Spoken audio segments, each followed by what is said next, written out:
Hey guys, welcome to the Steady Steps podcast. This is the place where we examine how small, intentional choices shape our lives. So let's be honest, the world is pretty bleak these days. First thing you probably do in the morning is grab your phone and look at your social media feed, and what you find is arguments and negativity and comparison, and you turn on the news, and all you've got is crisis and conflict. And not only that, but those terrible crises seem so big. There's these global and national and even local events, and it seems like there's nothing you can do to change any of it.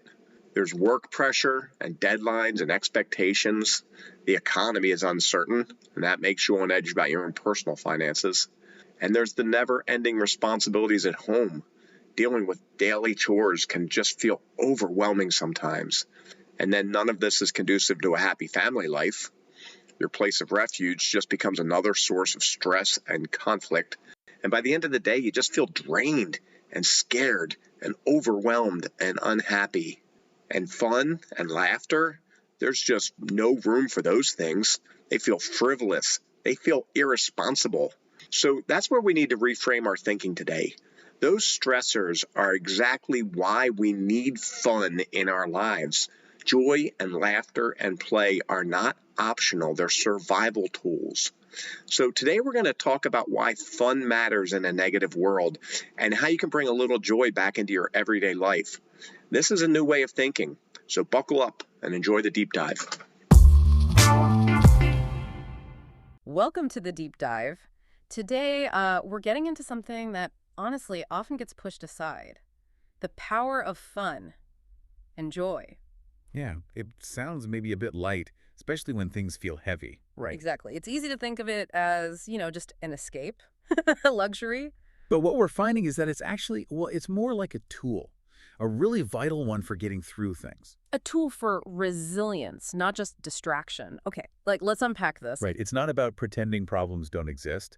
It's more about finding that lightness, that physiological, psychological boost that helps you keep going. Finding balance, basically, especially when life is already serious enough. Precisely. So that's our goal today for you. We want to show you why choosing joy is actually this profound act of resilience. And then look at how you can, practically weave it into your day, starting small. Okay, so let's dive into the why. Why does this fun stuff matter so much? It's more than just feeling good for a second, isn't it? Oh, much more. Think about laughter. We know it feels good, but the impact is deeper. It doesn't make problems vanish, obviously. No, but it acts like a buffer. Yeah. Triggers endorphins, literally changes your brain chemistry. It can actually reduce how much pain or stress you feel. Making those heavy things feel, a bit lighter to carry. That's a real physiological thing. Exactly. A measurable effect. Yeah. And that lightheartedness, it helps with perspective, too. How so? Well, when your mind gets even a short break from the constant, stress and deadlines, it's like a mini reboot. Okay, a mental reset. Yeah.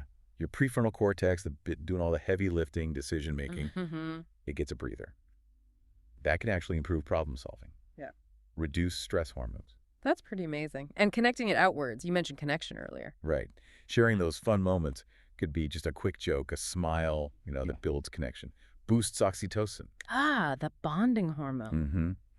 It strengthens our social ties, builds what some call social resilience, that safety net for tough times. So choosing joy isn't escaping. It's like actively building strength, both inside and between people.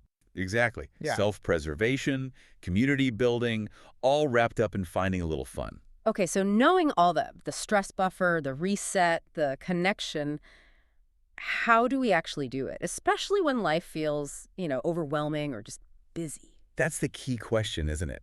And the good news is it doesn't have to be complicated. The material we looked at had some really simple ideas. Like what? Give us some examples. Well, the most direct way is just deliberately seeking out laughter. Put on a comedy you love. Find a funny video online. Even just for a few minutes? Even just a few minutes of genuine laughter can kickstart those positive brain changes. Okay, so consuming funny stuff works. What about getting active? Yes, absolutely. Getting outside is huge. Yeah. Throwing a frisbee, maybe a quick picnic lunch instead of at your desk, even just watching clouds. Sounds silly, maybe. Not at all. It recalibrates things. It really does. It shifts your focus, your mood, often quite quickly. And allowing yourself to be playful. That came up too, right? Definitely. Like actually swinging on a swing set at the park. Yeah. Or chasing your dog around. Or just laughing at yourself when you mess up. instead of beating yourself up. That's a big one. That Uh-huh. self-compassion, finding humor in imperfections, it's a powerful reframe. And sharing it, spreading the fun. Yeah. Send that meme that made you laugh. Tell a silly story from your day. Yeah. Even, dare I say, a dad joke. Huh. Okay, maybe. But those small things, they boost connection too, right? More oxytocin. Exactly. It creates these little positive loops. Even something as simple as smiling at a stranger. Really? That makes a difference. It seems tiny, but yeah. There's this idea of mirror neurons. Your smile can trigger a subtle positive response in them, and vice versa. A micro moment of connection. Wow. Okay. What else? Just noticing things. Taking a walk and actually looking around, the way light hits a building, a funny sign, whatever. It's kind of mindfulness. Pulls you out of your head into the present. Right, away from the anxieties. And sometimes choosing fun means choosing not to do something. Hi. Like consciously stepping away from social media doom scrolling or the news cycle for a bit, giving your brain actual downtime. That makes sense. It's striking how simple these all are. That's the point, really. These aren't huge, life-altering changes. They're small, deliberate choices.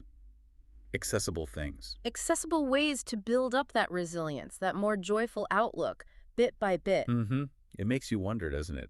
How much could your day, maybe even your whole week, shift if you sprinkled in just a few of these? So the takeaway here for you is pretty clear, I think. Fun isn't the opposite of serious work or dealing with life. It's not a luxury. No, it's essential. An ingredient for balance, for connection, for that deep resilience we all need. And it's an active choice, something you can choose to cultivate. Yeah. And maybe you just consider this. How could embracing a bit more lightheartedness actually make you better equipped to handle challenges? Not weaker, but stronger. It's a powerful shift in thinking. So here's the final thought for you. What one small, joyful action will you choose to bring just a little more lightness into your day, maybe starting right now? The world already has enough weight and cynicism and seriousness. And that's why we have to reframe our thinking that fun isn't just an escape. It's actually resilience. And we're not talking about ignoring reality, because we all know there are important things in life, but we're choosing to focus on something other than just the negatives. And doing this is every bit as important as being serious. Fun lightens your load, but happiness also spreads to other people. And that could be a smile or a laugh or a playful moment. And those choices ripple further than you realize. Dr. Kay Redfield Jamison is a leading expert on suicide and depression. And she wrote a book called Night Falls Fast. And in it, she talks about a man in San Francisco who died by jumping off the Golden Gate Bridge. And in his apartment afterwards, they found a really tragic note. And it said, "I'm going to walk to the bridge. If one person smiles at me on the way, I won't jump." But he did jump, which means nobody smiled at him on the way. And it kind of begs a question. If he had passed you, would he have jumped? Or would you have smiled at him? And I don't say that to lay a guilt trip on you or anything. It's just to bring to our minds the reality that our actions matter to other people as well. I've had more trouble recording this episode than any other that I've done. I've re-recorded these sessions literally, I think, 10 times, and they still fell short. So I think the best way to get the message across is just to read to you some of my early notes. And this is really the heartbeat of what I'm trying to say here. And this is what I wrote. It's edited just a little bit. I said, what I'd really like is just tell people it's okay to have fun. It's actually important to have fun. You don't have to be so serious about everything. Obviously, that needs to be in balance. Not everything is a joke, but the world is a sad, stressful, cynical place. It's important to choose fun regularly. And there's that theme again of intentional choices. So how can you do that? Go do things like watch a funny movie or show. Go outside and play. Be a kid again. Throw a frisbee. Have a picnic. Go sledding. Pet a dog. Smile at a stranger. Watch the clouds. Take a walk. And notice what you're seeing. Put down social media or the news so it doesn't keep depressing you. Just do fun things on a regular basis because you want to and you need to. That was what I wrote, and I hope that that's the message that you're picking up. Don't wait for fun to happen by accident. You have to choose it intentionally. Remember, that's the whole point of this show. Small, intentional choices make a difference. So go do something small today that'll increase the fun quotient in your life. Go watch something silly. I'll put some links in the episode description of some good humor that you might enjoy. Go share a joke. Step outside and play. Smile at a stranger. Life will always be serious enough. You don't have to add to that. So go out and choose joy and make space for fun and do it today. So if this has hit home, I'd love to hear from you. I'd love to hear your comments, questions, and if it really has helped you, share it with a friend. Be sure to like and subscribe so you get future episodes. All right, I will talk to you guys later. You've been listening to the Steady Steps podcast, thoughtful moments and practical insights to help you walk a more intentional path. This show is written and produced by Brian Volpone with M1016 Productions. Our theme music is generated with Mubert. AI voice performances and discussions are supported by Notebook LM, Gemini, and ChatGPT. You can learn more, listen to past episodes, or get in touch at steadystepspodcast.com or email us at any time at steps@steadystepspodcast.com. Thanks for listening and keep taking steady steps.